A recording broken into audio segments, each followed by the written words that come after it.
Hello, I'm Darren Grimes and welcome to Reasoned UK. Why is it, folks, that if you voted Remain in 2016 or you vote Labour or Liberal Democrat, you seem to be more likely to back stricter lockdown measures and to believe that the government needs to step in and lock us all down harder and faster? Over the weekend, we saw a slew of arrests that said that despite the regulations, you can protest under the banner of Black Lives Matter, engaging in criminality, as indeed they did earlier this year, and indeed under the banner of Extinction Rebellion. Both set of protests and mass gatherings this year, during the pandemic, received absolutely a disproportionate amount of turning a blind eye by the police.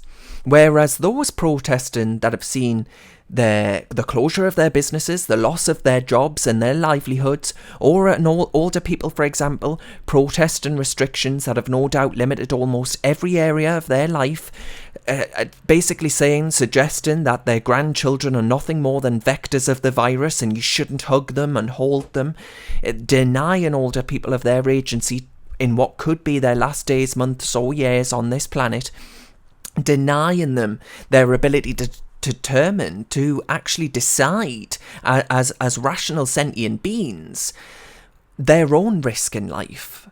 They're just picked up and hied like a carcass into a police van, whilst those tearing down statues, of course, got away with willy-nilly. And if you're a student, one lad in Newcastle, 22-year-old law student who lives in accommodation with 7 others in Newcastle, he had the police turn up at his property and suggest that they have a right to enter and check the premises, only to discover that there wasn't a party going on and there was indeed a set of students living in that one flat. You know, we've never had a Stasi in this country before. I'm afraid COVID's actually given me one. The pandemic police quickly comes for those who protest against it. And if we just look closer at the Tier 2 restrictions that many of us will be under this week, they're utterly deranged, right? The condescending idea behind many of them, if we take pubs as an example, it speaks to us like we're kids, it treats us like we're kids, risking the closures of pubs up and down the country by assuming that we might have too good a time at Christmas that we'll forget to wear our masks and, you know, get up to use the loo without being fully masked. So we're best serve food to ensure we don't all lose sight of our senses or go to our pubs. This will really, really harm Britain's pubs up and down the country. And it won't be big businesses that are hurt by these measures either.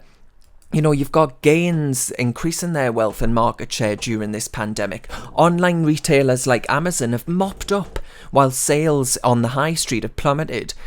And politicians, let's not forget, used to rant and rave. They used to wax lyrical about saving our high streets. And they've been sacrificed, and of course, the jobs of the working class with them. And as a consequence, the Legatum Institute has found that poverty has risen as a result of the COVID-19 crisis, compared to the situation where the COVID-19 pandemic hadn't hit the country.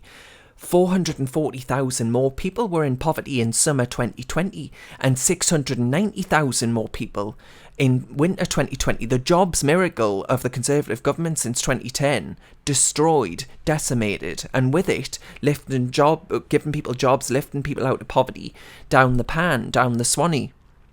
And listen, folks, whilst I completely agree with the vast majority that there needs to be a response to the coronavirus, I think ultimately the response needs to be proportionate, right, and completely grounded in evidence that proves the efficacy of the restrictions that are imposed on us and that have these draconian sweeping measures that strip our liberties and fundamental rights from us. And I'm struggling to find conclusive evidence that the current approach is actually working. Because look, we've had this 4-week lockdown, the nation's not being able to go outside, and yet we're going in to stricter rules and regulations in this new tier system than we actually were under when we went into it. It should be the other way around if lockdowns work, right? We should be more free, not less free, leaving it than we were going in.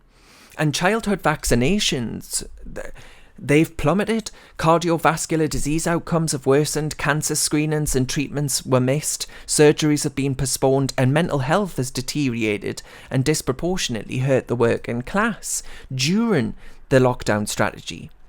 And at the same time, there's no indicator that the virus itself is ripping through and putting the NHS under immense strain. There are fewer beds taken up than last year. Deaths have been a fraction of the doom and gloom projections that the official scientists showed were. And the majority of fatalities had underlying health issues and causes. So I'm sorry with yous. I've got to level with yous. I've had enough. Our ancestors didn't sacrifice as much as they did to see we sit on our bums as our nation descends into this authoritarian, overly officious, controlling and both morally and financially bankrupt basket case that it's fast becoming. This is a sorry mess, and we've got to start saying no to no more lockdowns. You know, a vaccine might well be on the way. It's got to be checked for safety and all these other measures.